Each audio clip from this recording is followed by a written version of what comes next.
Hey everyone, I need your attention for 1 minute. This is not one of those ads. This is something that has changed my entire life. If you've been listening to this podcast, you know that this is all about personal development as the foundation for everything good in your life. And this podcast is now sponsored by Growth Day, which is the world's first all-in-one personal development app. I mean, oh my gosh, can you imagine having everything all in one place that you need to create the life that you want? Now you can. So if you've been struggling with your motivation, your mood, your productivity, or your purpose, you have to check this out. Growth Day helps you consciously change your life and achieve your potential. It has all the self-improvement tools, motivational classes, and life coaching all in one place. So many of us want to improve our lives, but the question is how? Where do we start? What do we use? How do you get unstuck? How do you make self-improvement stick? Well, research shows how. It's when you consistently journal, track your habits, set goals, learn from empowering mentors, and challenge yourself that you'll be happier, healthier, and more successful. But let me ask you something. Where do you actually do all of your personal development work? I have to tell you that over 300,000 people use Growth Day for a reason. It works. It's the world's #1 software for self-improvement. Growth Day has an amazing mindset journal that I absolutely love, a habit tracker, and a goal-setting system. In fact, I bet if you went to my stories this week, you probably saw me using the journaling app and telling you to do it too, because it's the first time that journaling has ever actually stuck consistently in my life because of this app. And best of all, Growth Day has live inspirational classes every single week from the world's top motivational speakers and life coaches. These are people who have impacted my life in huge ways. These are mentors who I already knew and loved. In fact, this is something that's so huge for me, you guys. I personally teach a class in Growth Day every single month, and it is one of the most fun things that I get to do, and I'd love to see you there. These classes will truly shift your life. There's always something new that you will learn. So join me and 300,000 achievers growing our lives with actual real intention. Visit growthday.com/Lori for a free trial. Yes, you can try this for free. So go to growthday.com/Lori and go live your best life. You guys, that's growthday.com/Lori. And I can't wait to see you there.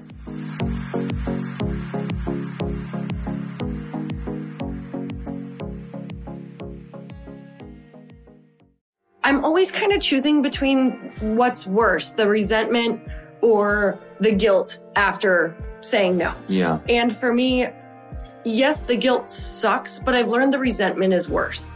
And so the work that I'm doing right now is knowing that I'm getting rid of the resentment by saying no, which is worse than the guilt. And now my work is around the guilt.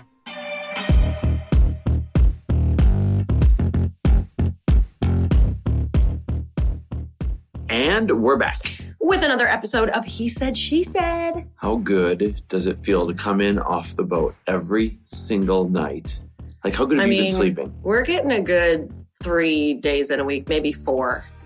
A solid 4 days a week of wake surfing. I'm so proud of us. This is the me of last year or even 2 years ago would not believe that we made room in our schedule or forced ourselves to do this. Why do you think it's different this year? What have you done differently? Number one, making space and committing and knowing. I think I'm just at a point in my life where I've realized you run out of summers. Mm-hmm. Like I feel very mortal at this point in my life.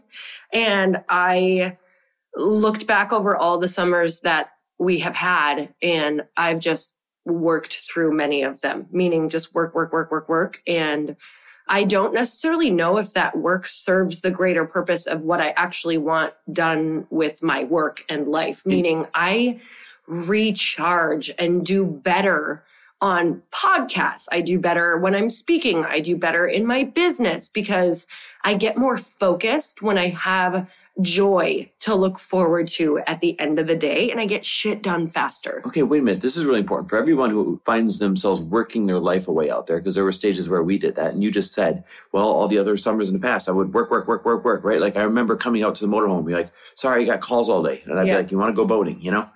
So to everybody who finds themselves in that position, when you look back at the work you were doing, specifically in those summers, what percentage of that work could you have said no to without changing where we are today?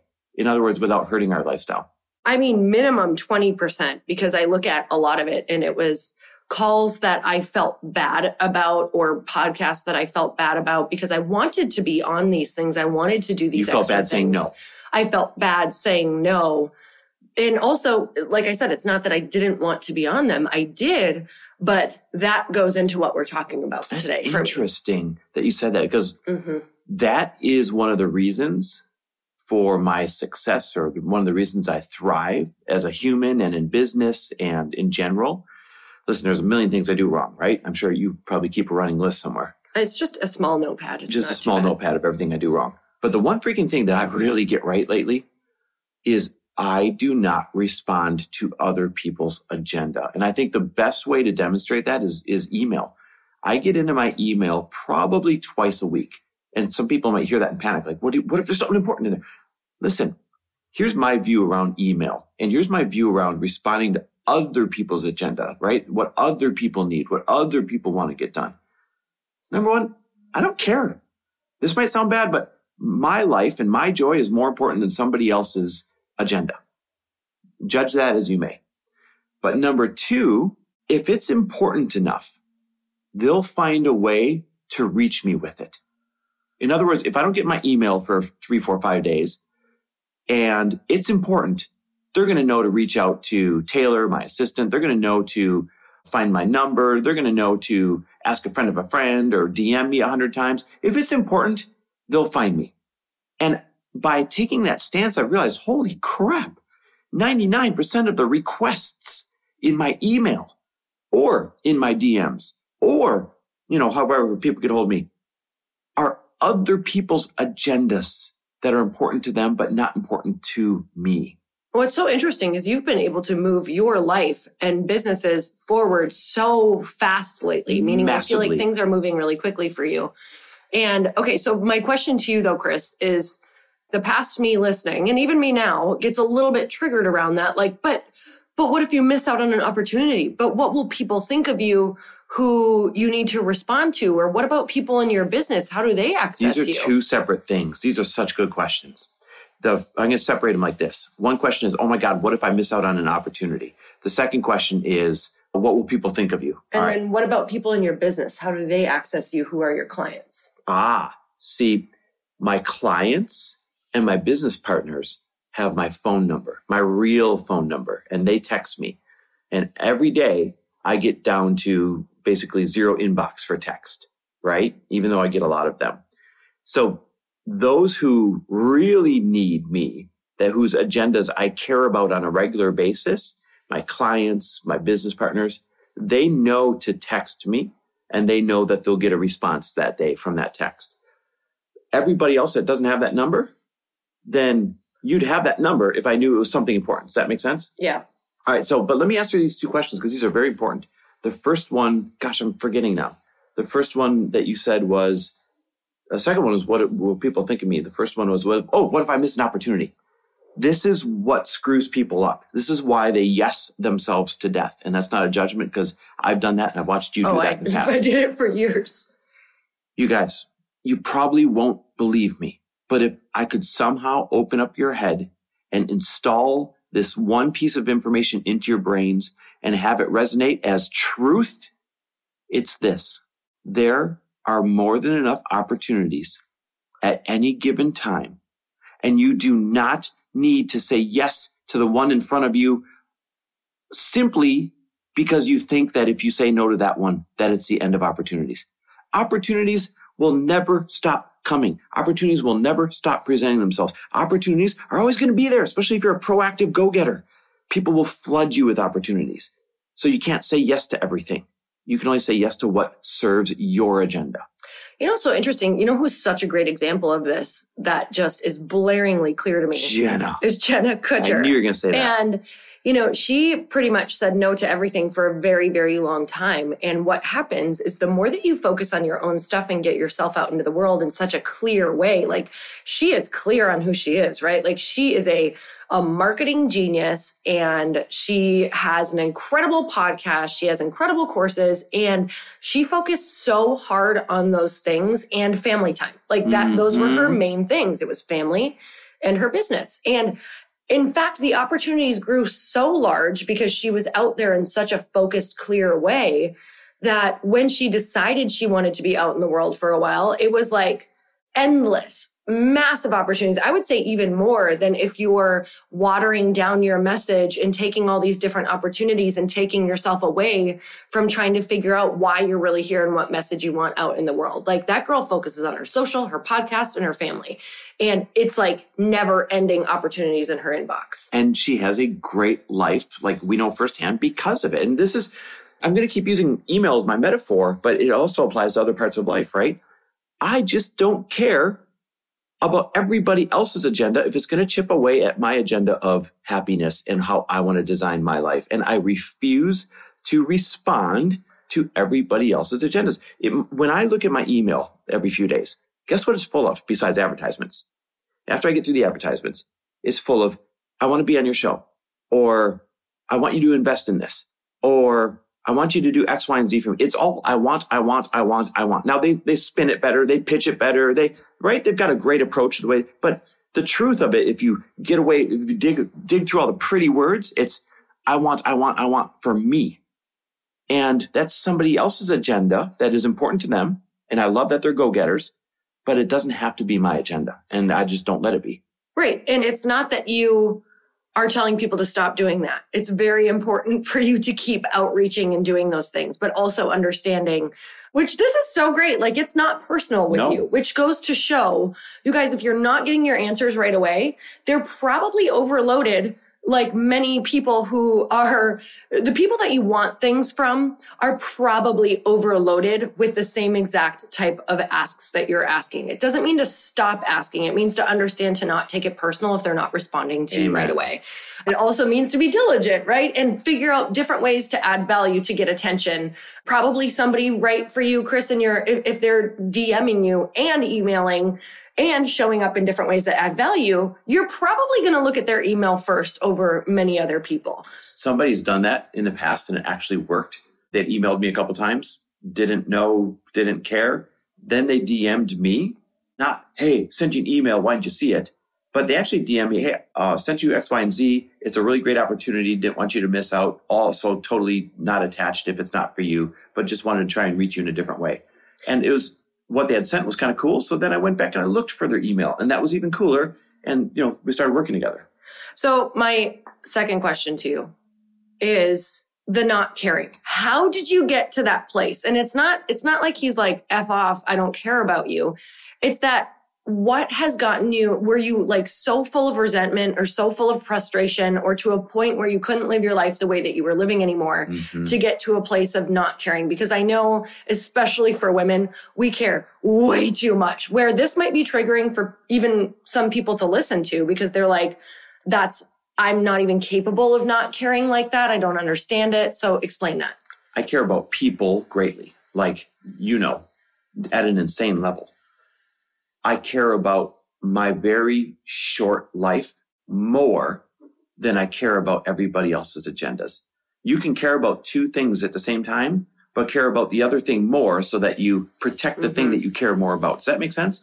Right. I care that you listening have a business goal. I care that you listening have a life goal. I care that you listening might be in a jam and, need some help to get out. I also simultaneously care about my very short life on this earth being awesome and full of memories and success and projects I want to do a little bit more than I care about your current request. Doesn't mean I don't care about your current request. It means I care about my life more. And I know it sounds selfish, but you got to choose. You got to choose. And here's what you're going to choose the rest of your life, guys. It took me a lot of years to realize this. You're going to continually choose everybody else's cares and agendas, or you're going to start choosing about yours. That's it. Mm-hmm. And you're going to make your decisions, your yes and no's around that. Mine is just, I'm not going to go over all of it because it's exactly the same as yours. It's been learning how to say no and let it be okay that I'm disappointing people. Give an example. Whether it's family or whether it's my inboxes or people who really want me on their podcast or people who really want me to speak. I have just learned that where I have resentment, if I say yes, is where I either need to figure out what I would need around the yes to make it feel good for me, where it's a win-win, or I literally have to say no and make it okay that I have upset them because the resentment is worse than the feeling of the guilt. So this sounds terrible, but you guys know this already. I'm always kind of choosing between what's worse, the resentment or the guilt after saying no. Yeah. And for me, yes, the guilt sucks, but I've learned the resentment is worse. And so the work that I'm doing right now is knowing that I'm getting rid of the resentment by saying no, which is worse than the guilt. And now my work is around the guilt. Like I'll say prayers and send good energy and really think like, okay, I hope that they understand, or I hope that even if they don't understand, one day when their schedules get really busy, they'll look back on how I said no in such a loving way and cheered them on and maybe even gave them suggestions of someone else or something else, and understand that I was doing it from a place of just protecting my energy, my family, and my reason why I'm on this planet. Mm-hmm. And you guys, when you say yes too much, let me just tell you that you're saying no to your destiny. You're saying no to your big vision. And you're you're saying no to people in your family and the vision that you want to build when you are in resentment saying yes to everyone else. So, I didn't used to think it was possible to not have years of yes, because I do think that they are important. But at the same time, Jenna is just my blaring example of someone who said no all the way to a full life of yes. And I know that wasn't easy for her. I know that, she had to do the exact same things that I'm doing now. And I really thought that success wouldn't come, but I'm watching it just explode for her because of what she's done. I just had a download when you're saying that, by the way. My choice of my agenda over everyone else's, mm-hmm. and your strength of building your no muscle and being okay with disappointing people. Of all the times that we have exercised these strengths, there's a very clear pattern that's presented itself, and it's this. The people that we actually really want in our lives, they never care and they never build a story around us saying no to them. Mm-hmm. They just continue to show up down the road just as cool and positive with full opportunities, because they understand the human EQ of why we're saying no. The people who later on reveal themselves, we're like, ooh, glad we dodged that bullet.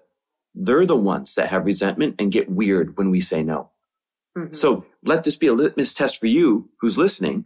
If you really build these muscles well and you start using them consistently, you're going to then see a pattern.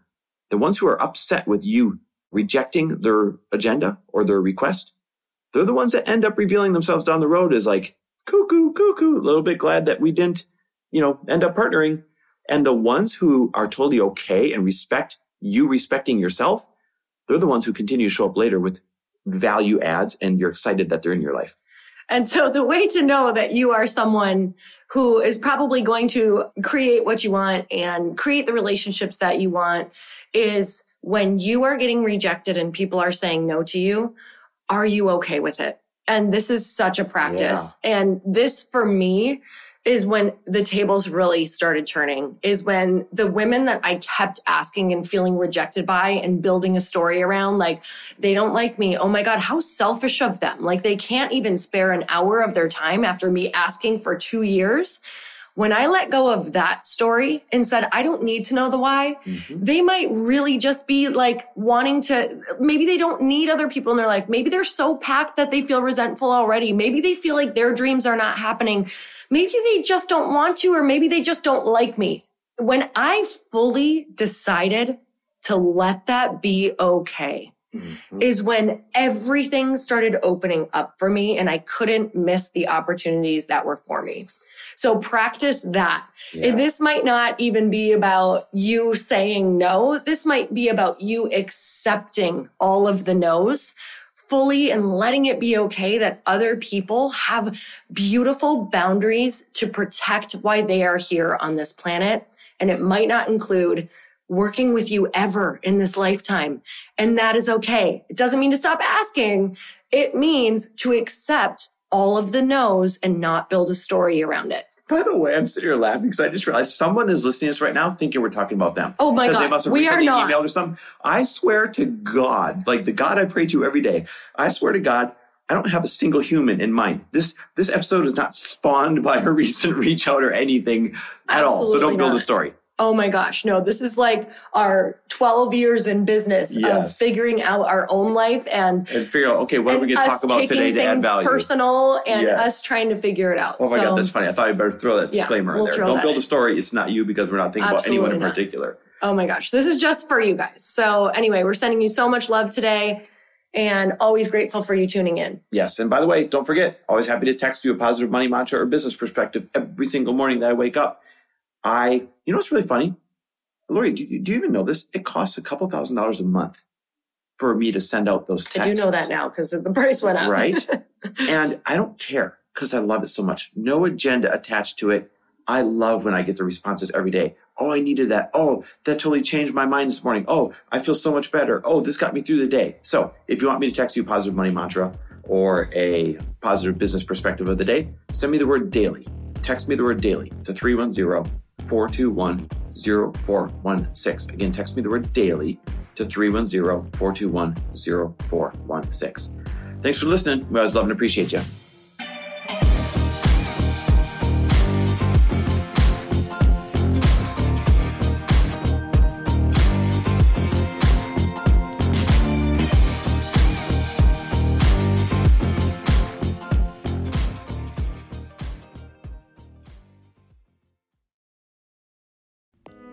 Hey y'all, I'm so excited to share with you, Earn Your Happy is now part of Growth Day Podcast Network. A bunch of us are coming together to bring more growth to the world and support shows and brands that we truly believe in.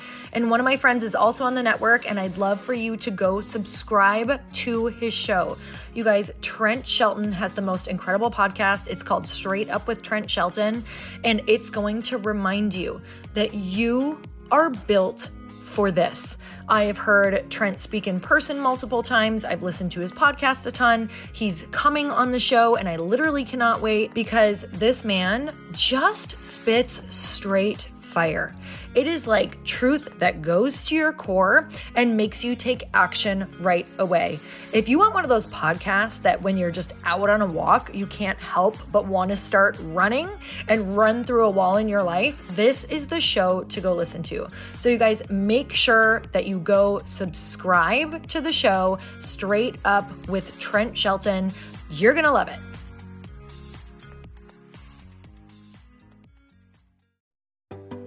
Hey, do you know what the big secret is this year? And it shouldn't be a secret because this should be your biggest focus. It is building your community. I am always working on building and nurturing my community, and everyone is talking about the power of community. Without an online community, you just cannot grow organically or create a real movement, which is what I know that we're all after. And you can build trust or monetize your audience. When you get community right, not only does your audience grow faster, but so do your sales. But where's everybody going to be managing their communities these days? And a lot of online entrepreneurs and thought leaders are turning to Circle.so. Circle is an all-in-one community platform. It lets you host content and create discussions, live streams, group chats, and memberships all under your own brand. And what's so cool about Circle.so is that you don't even need a website or Facebook group. Instead, Circle lets you build your own community site where you can host content and manage your members. You can even create locked and unlocked content spaces, groups, and classes. How freaking cool is that? You can put your content behind a paywall too, and you can charge different amounts of money for different spaces on your community site. Circle.so is famously easy to use, and it has a free 14-day trial for you, so you can go check it out, see if you like it, see if you love all the options. Just go to Circle.so. Go check it out right now, you guys. Imagine being able to manage your community, start group chats and live classes, and accept payments all in one place. Kind of mind-blowing since this is usually spread all over the place. You have to log into so many different things. If this is the year to capture, organize, and monetize your community, head over to circle.so. You can get a free trial and start building your online community right now. Just go to circle.so. You guys, you get the 14-day free trial. So just go and see if it's for you. It's going to streamline everything and make your life so much easier. It's so freaking cool.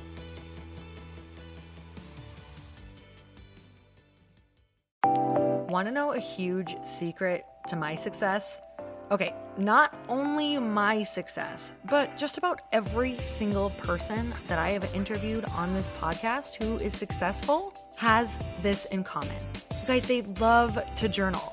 They capture their life lessons and what they're grateful for. But a lot of people don't keep this up consistently. And most people do know that the research shows that journaling deepens your gratitude and increases self-awareness. But did you also know that journaling decreases stress and helps you achieve your goals faster? In fact, journaling is a huge differentiator between average performers at work and high-performing people. It leads to longer-term clarity, confidence, and success. So why don't more people journal? Why didn't I journal consistently? Honestly, they don't like staring at a blank page. It's hard to carry a book around with you or a notepad, and they just don't even know what to write about, or they just forget. That's why I know that you're going to love Growth Day. It's the world's #1 system for self-improvement, and it's like all-in-one personal development in an app.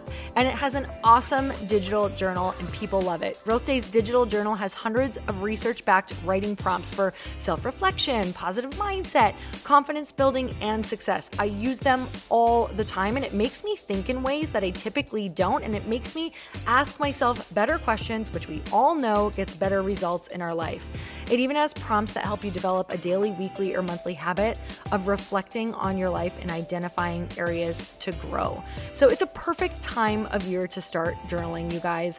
When you sign up at Growth Day, you also get systems for habit tracking, goal setting, and scoring, and improving every area of your life. Best of all, I get to teach there too, you guys. I'm so excited. I hope that I get to see you. I teach live in Growth Day every single month with a new topic just for you. So join me there. Start your free trial at growthday.com/Lori.